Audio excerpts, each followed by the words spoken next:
একদম পুরো মার মতো হয়েছে। জানো, মা না কাগজ দিয়ে অনেক কিছু বানাতে পারে। তুমি মাকে বলেছো আমাদের কালকে হসপিটালে যেতে হবে? দেখো, পাখিও বানানো শেষ, একদম পুরো মার মতো হয়েছে না? হ্যাঁ, খুব সুন্দর হয়েছে। ভালো ডাক্তার কি বলেছে জানো মা? ভালো ডাক্তার বলেছে পরীকে কালকে হসপিটালে যেতে হবে, ডাক্তারের কাছে কিছুদিন থাকতে হবে।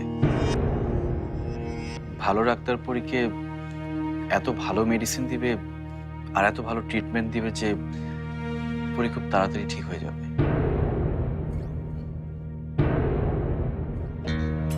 ভালো ডাক্তার আরো বলল হসপিটাল থেকে আসার পরে পরী স্কুলেও যেতে পারবে, সবার সাথে যেভাবে খুশি খেলতেও পারবে। ডাক্তার আরো বলল যে পরীকে সাগরে নিয়ে যেতে হবে, পাহাড় জঙ্গল সেখানে নিয়ে যেতে হবে, হাতি দেখবে, ঘোড়া দেখবে। কিন্তু সেখানে যেতে হলে তো পরীকে আগে চিকিৎসা করাতে হবে।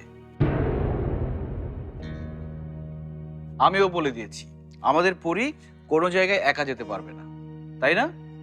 যেখানেই যাক পরীর সাথে পরীর সবগুলো টয় যেতে হবে, তারপর তার সবগুলো কার্টুনের ডিভিডি যেতে হবে। আর পাওয়ার পাফ ছাড়া তো আমাদের পরী কিছুই বোঝে না, সেটা তো অবশ্যই লাগবে। আমি স্পষ্ট করে বলে দিয়েছি পরী যা যা চাইবে সব দিতে হবে। ঠিক বলেছি না আম্মু? কি শোনো আম্মু, শুনবে না আমাদের কথা? হ্যাঁ, পরীর কথা তো ওদের শুনতেই হবে, কিন্তু মা, তোমাকেও তো ওদের কথা শুনতে হবে। লক্ষ্মী বাচ্চা হয়ে থাকতে হবে। হতে পারে তোমাকে এমন একটা ঘরে নিয়ে গেল যেখানে আপু আম্মু কেউ থাকবে না, কিন্তু সেখানে এরকম কান্নাকাটি করলে চলবে না।